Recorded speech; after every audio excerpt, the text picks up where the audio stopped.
Hello students, welcome to Diksha classes.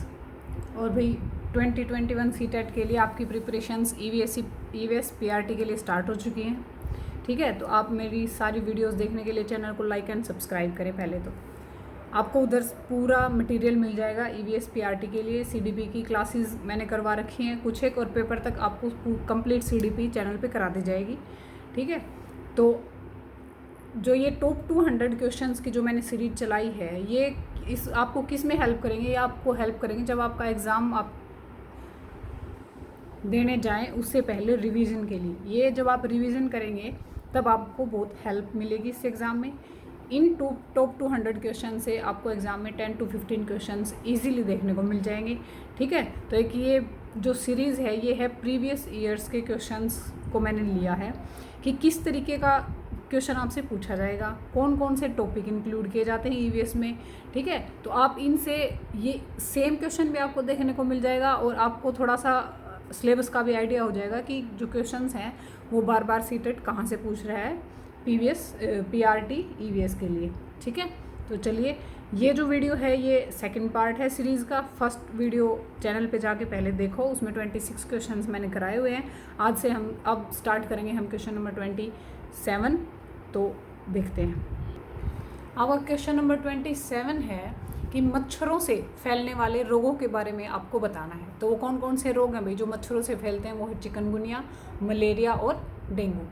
Question number 28 है कि Braille लिपि कितने बिंदुओं पर आधारित है? तो सबसे पहले तो आप ये जानिए कि ब्रेल लिपि है क्या।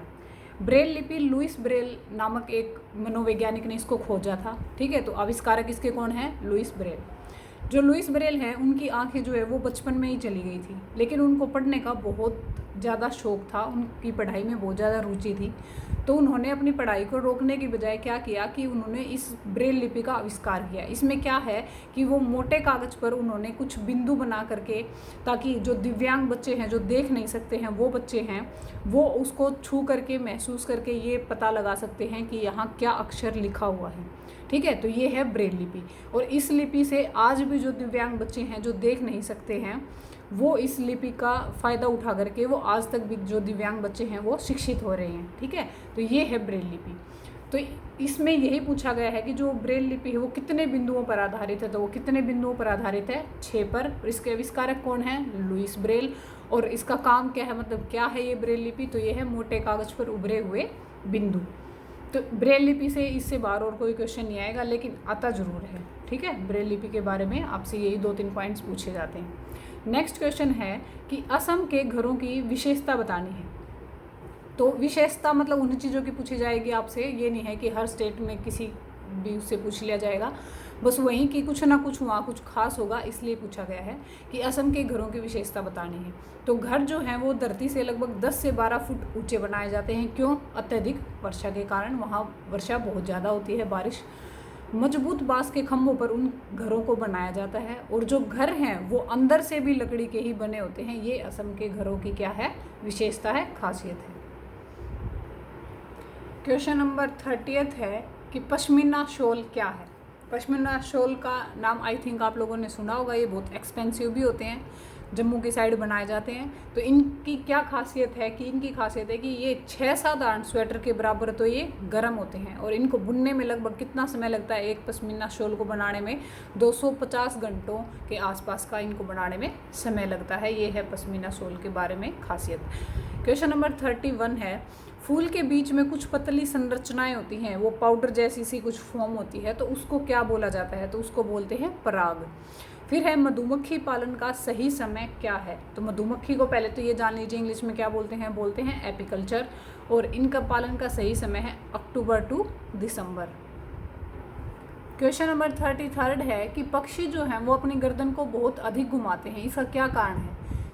क्योंकि उनकी जो आंखें होती है ना, उनकी पुतली जो है वो घूम नहीं सकती, इसलिए उनको क्या करना पड़ता है? गर्दन घुमानी पड़ती है। जैसे इंसान है, इंसान की आंखों की पुतली तो इधर उधर घूम जाती है, हम इधर उधर घुमा के सब कुछ देख लेते हैं, लेकिन उनकी जो आंखों की पुतली है वो घूमती नहीं है, इसलिए उनकी गर्दन उनको घुमानी पड़ती है, इसलिए वो बहुत ज़्यादा अपनी गर्दन को घुमाते हैं। क्वेश्चन नंबर 34 है कि अलबरूनी कौन था? तो अलबरूनी कौन था भाई? ये एक उज्बेकिस्तान का एक यात्री था जिसने एक ऐसी किताब लिखी थी जिससे भारत के इतिहास के बारे में बहुत कुछ पता चलता है। उस किताब का नाम क्या है? किताब उल हिंद। ठीक है। क्वेश्चन नंबर 35 है, ये देखिए ऐसे छोटे मोटे आपसे न्यूमेरिकल्स भी पूछे जा सकते हैं कि 15 ग्राम पर मिलीलीटर घनत्व, घनत्व क्या होता है? डेंसिटी वाले 3 ml आयतन वॉल्यूम, किसी ये चीज़ दे रखी है, उसकी डेंसिटी दे रखी है एंड उसकी वॉल्यूम दे रखी है, तो उसका द्रव्यमान मास आपसे पूछा रखा है। तो फॉर्मूला क्या होता है? Density equals to mass by volume. तो डेंसिटी आपको गिवन है 15, मास आपको निकालना है और आपको वॉल्यूम गिवन है 3। तो 15 × 3 हो जाएगा आपका 45 ग्राम, आपका क्या हो जाएगा इसमें? मास। हाँ भाई, क्वेश्चन नंबर 36 है कि चांद की सतह के बारे में बताना है। तो चांद की सतह पर क्या है? पानी नहीं है, ऊंची पहाड़ियाँ हैं और गहरे गड्ढे हैं।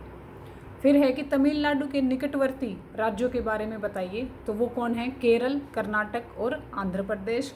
और भाई ये जो क्वेश्चन है आपका तमिलनाडु के निकटवर्ती, तो ये एक टॉपिक है स्पेशल मैप के नाम से, वो मैंने अपने चैनल पे कराया हुआ है, पहले आप उसको ज़रूर देखें। इसमें से मैप वाले टॉपिक में से आपको 2-3 क्वेश्चन ज़रूर मिलेंगे, तो उस वीडियो को देख करके आप अपने 2-3 जो नंबर हैं वो कंफर्म कर सकते हैं। ठीक है, तो उस वीडियो को आप ज़रूर देखें। नेक्स्ट क्वेश्चन है, गोलकोंडा किला जो है वो किसने बनवाया था? तो वो बनवाया था भाई काकतीय राजवंश ने। क्वेश्चन नंबर 39 है कि सुनने की शक्ति सबसे तीक्ष्ण, मतलब सबसे शार्प किस जानवर की होती है? तो वो होती है भाई बाघ की। बाघ इतना शार्प होता है सुनने में, उसको पता चल जाता है कि जो पत्ते हिलते हैं, हवा से जो पत्ते हिलते हैं और घास पर कोई अगर जानवर चल रहा है, तो वो इन दोनों में भी डिफरेंस पता लगा सकता है कि ये पत्ते हिलने की आवाज़ है या घास पर किसी छोटे से छोटे जानवर के चलने की आवाज़ है। तो इतनी शार्प उसकी सुनने की शक्ति होती है। नेक्स्ट क्वेश्चन है, मानव के पेट में एक रस पाया जाता है जो भोजन पचाने में उसको सहायता करता है। तो उस रस की प्रकृति, उसका नेचर कैसा है? उस जूस का नेचर कैसा है? तो वो है एसिडिक, अम्लीय। ये जो है जितने भी अपने रस होते हैं पेट के अंदर, तो ये मैंने सारा एक टॉपिक कराया हुआ है डाइजेस्टिव सिस्टम, वो आप साइंस की प्लेलिस्ट में जा कर के देख सकते हैं। डिटेल में कराया हुआ है कितने होते हैं, कैसा नेचर होता है, अम्लीय कब होता है, क्षारीय कब होता है। अगर इतना ज़्यादा अम्लीय है ये हमारे पेट में, तो फिर ये पेट को जलाता क्यों नहीं है? ये सब डिटेल से आपको डाइजेस्टिव सिस्टम में सीखने को मिलेगा, तो आप उस वीडियो को भी ज़रूर देखें। क्वेश्चन नंबर 41 है कि अहमदाबाद से केरल जाते समय जो ट्रेन है वो सुरंगों से गुजरती है।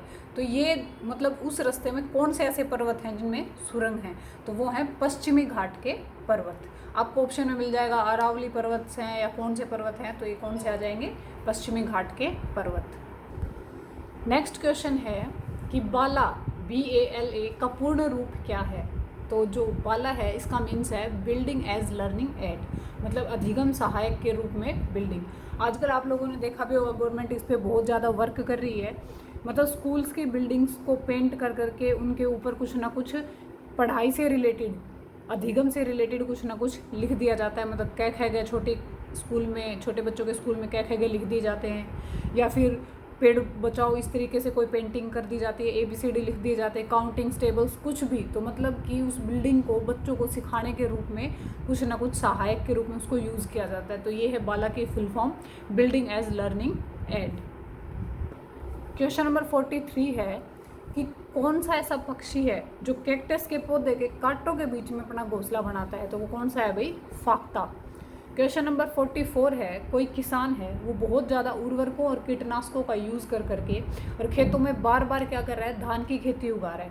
तो इससे मृदा पर क्या प्रभाव पड़ेगा? तो वहाँ क्या होगा भाई? भूमि जो है बंजर हो जाएगी। ठीक है, एक तो मेन चीज़ कि इतने उर्वरक और फर्टिलाइजर्स इनका यूज़ करना ही नहीं चाहिए।